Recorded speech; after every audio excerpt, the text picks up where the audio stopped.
Welcome to you all in my YouTube channel prince of English attitude.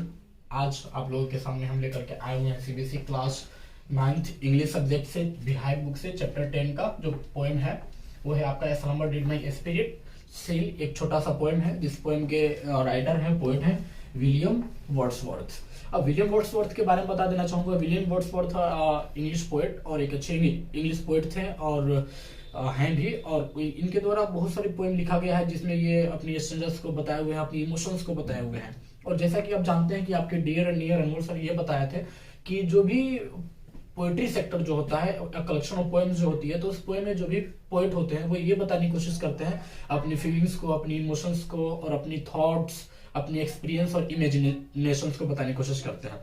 तो इस poem में भी हम लोग को ये पढ़ना है कि कैसे पोएट अपनी प्रेमिका के ना होने पे, ना मौजूदगी में कैसे फील करते हैं और कैसे अपनी इमोशंस को कंट्रोल करके कैसे इस पोएम के माध्यम से हम लोगों के जरिए पोएम के जरिए हम लोगों को बताने की कोशिश करते हैं। तो ये सनम्बर डिड माई स्पिरिट सील। सनम्बर का मतलब होता है निंदा, किसी की नींद है ना। माई स्पिरिट, स्पिरिट का मतलब होता है सॉल मीन्स आत्मा। सील, सील का मतलब पैक कर दिया, यानी किसी की आत्मा ने हमारी नींद को क्या कर दिया है, पैक कर दिया है। तो इसका मतलब यहाँ पे पोएट जो है, तो पोएट की कवि जो है, तो कवि की आत्मा को किसने पैक कर दिया है, इनकी प्रेमिका ने जो नहीं है। सो इस पोएम में ये पढ़ना है कि this poem is about the death of a loved one. ये पोएम जो है ये किसी की नामौजूदगी के बारे में बता रही है, किसी की लव्ड वन की बता रही है जो अब इस दुनिया के धरती पर नहीं है। How does the poet feels when he thinks about her death। her यहाँ पे वर्ड यूज हुआ मीन्स she, यानी कि वो जो नहीं है, कौन, पोएट की प्रेमिका। तो यहाँ पे ये बताया जा रहा है कि how does the poet feels when he thinks about her death। Poet कैसा फील करते हैं जब वो अपनी प्रेमिका के मर जाने पे उसकी विचार को उत्पन्न होने लगती है उनके माइंड में, तो क्या फील करते हैं, क्या महसूस करते हैं। हाउ डज ही इमेजिन, वो कैसा इमेजिन करते हैं, कैसे इमेजिन करते हैं कि हर टू बी, उसकी ना होने पे, आफ्टर डेथ, जब उसकी मृत्यु हो जाती है तो अकेला पड़ जाते हैं, एलोन हो जाते हैं, तो वो फिर कैसा फील महसूस कैसा करते हैं। इस number did my spirit seal, यानी कि किसी की आत्मा ने किसी की आत्मा ने हमारी निंदा को क्या कर दिया है, पैक कर दिया है। I had no human fears, उसके पास यहाँ पे आई वर्ड यूज हुआ है, तो आई यहाँ पे पोएट के लिए वर्ड यूज हुआ है। तो पोएट ये बता रहे हैं कि उसके पास किसी भी प्रकार की ह्यूमन फियर्स अब नहीं है। She seemed a thing that could not feel the touch of earthy years। earthy का मतलब होता है कई सालों से, कई वर्षों से। तो she seemed a thing that could not feel, और अब उसे महसूस ही सिर्फ महसूस किया, उसको महसूस नहीं किया जा सकता है। उसकी नामौजूदगी में जो हमारे अंदर जो थॉट्स आ रही हैं, जो आइडियाज आ रहा है, इमेजिन जो हम कर रहे हैं, तो उस चीज को हम महसूस कर सकते हैं। अब वो नहीं है और ना ही उसे टच किया जा सकता है, मतलब कई वर्षों से हमने उसको स्पर्श नहीं किया है, मतलब वो है ही नहीं, तो हम क्या स्पर्श करेंगे, कैसे छू सकते हैं। तो सिर्फ उसकी नामौजूदगी में वो कैसे पोएट फील कर रहे हैं, महसूस कर रहे हैं, वो हम लोगों को इस पोएम के जरिए बताने की कोशिश कर रहा है। No motion has she now, no force, अब उसके पास वो शक्तिहीन है, गतिहीन है, फोर्सलेस है, मोशनलेस है। अब ना ही वो शक्तिहीन है और ना ही वो मोशन गति में है, गतिहीन हो चुकी है। She neither hears nor sees, और ना ही वो देख सकती है और ना ही वो सुन सकती है। अब जैसे कि वो कहीं बहुत दूर चली गई हो, स्वर्ग में जैसे चली गई हो, और जो पोएट जो है वो बहुत याद कर रहे हैं। इसी पे छोटी सी सॉन्ग सुना देते हैं आपको।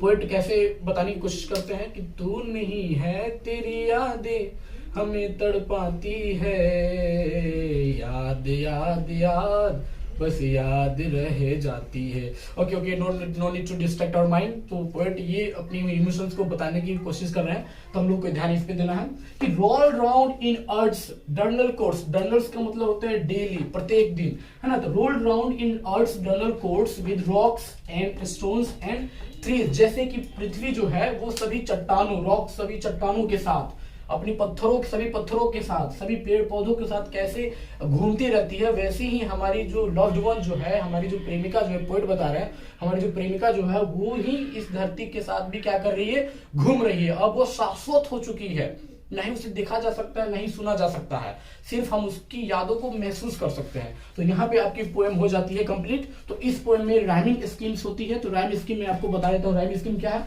तो राइम स्कीम बताने से पहले मैं आपको ये बताता हूँ कि पोएम कितने लाइंस का है। 1 2 3 4 5 6 7 8 लाइंस का जो पोएम होता है उसको हम लोग बोलते हैं ऑक्टेव। इतना ध्यान रखिएगा। Octave is a kind of A stanza which is arranged into 8 lines. तो 8 लाइंस का जो स्टैंजा जो होता है उसको हम लोग बोलते हैं ऑक्टेव। तो इसमें राइम स्कीम क्या होती है, तो राइम स्कीम जो होती है, जो सेंटेंस जो होता है, स्टैंजा का जो सेंटेंस होता है उसके लास्ट वाला जो वर्ड होता है दूसरे स्टैंजा के लास्ट वाले वर्ड से क्या होना चाहिए, मैच होना चाहिए, सिमिलर साउंड प्रोड्यूस होना चाहिए। तो उसी में से हम लोग राइम स्कीम निकालते हैं। तो यहाँ पे हम लोग को मिला सील, तो सील यहाँ पे मिला, तो सील को हम लोग दे देंगे ए। ध्यान से, I need your fully concentration in my videos. तो सील यहाँ पे हम लोग सील को क्या दे दिए, ए। फियर्स, तो सील और फियर्स तो वर्ड मैच नहीं हो रहा है, तो फियर्स को भी यहाँ पे हम लोग दे देंगे बी। इसके बाद आएगा फील, तो सील फील, सील फील दोनों मैच हो रहा है, तो सील को दिए ए, तो फील को भी क्या दे देंगे, ए दे देंगे। ईयर्स, फियर्स, ईयर्स, तो फियर्स को दिए थे बी, तो ईयर्स को भी क्या देंगे, बी। ईयर्स को बी क्यों देंगे, क्योंकि फियर्स जो वर्ड है वो लास्ट वाले वर्ड्स के साथ क्या कर रहा है, साउंड प्रोड्यूस कर रहा है, सेम साउंड प्रोड्यूस कर रहा है। तो ईयर्स, फियर्स को दिए थे बी, तो ईयर्स को भी क्या देंगे, बी। Exactly right. फोर्स, तो फोर्स तो आपका डिफरेंट वर्ड हो गया, तो फोर्स को यहाँ पे हम लोग दे देंगे सी। Got it. अब यहाँ पे आपको मिल गया सीज, फियर्स, सीज, सीज भी डिफरेंट आपका हो गया, तो सीज को भी हम लोग क्या दे देंगे, डी। इसके बाद कोर्ट्स, तो फोर्स कोर्ट्स, फोर्स कोर्ट्स, तो फोर्स को क्या दिए थे, सी, और कोर्ट्स को भी क्या दे देंगे, सी। Very good. अब यहाँ पे होगा शीज और ट्रीज, तो शीज को दिए थे डी, तो ट्रीज को भी क्या दे देंगे, डी। तो यहाँ पे आपका इस ऑक्टेव का राइम स्कीम कैसे होगा, A B C D C और डी। तो यहाँ पे आपकी पोएम हो जाती है कंप्लीट विद राइम स्कीम के साथ। So I request you all kindly subscribe my channel and like, comment, share करिए, ताकि आगे इस प्रकार की वीडियोज आपके पास हम पहुंचाते रहें। और एक और हम लोग का यूट्यूब चैनल है योर इंग्लिश वर्ल्ड के नाम से, उस पर आपको इंग्लिश कम्युनिकेशन के साथ साथ इंग्लिश ग्रामर की सारी वीडियोज आपको मिल जाएगी सीबीएसई क्लास 9 से 12 तक के लिए। और इस चैनल पे भी आपको इंग्लिश सीबीएसई क्लास 9 से 12 तक के लिए लिटरेचर, प्रोज, पोएट्री दोनों फॉर्म्स के सारे चैप्टर्स आपको मिल जाएगा। तो सब्सक्राइब करिए चैनल को।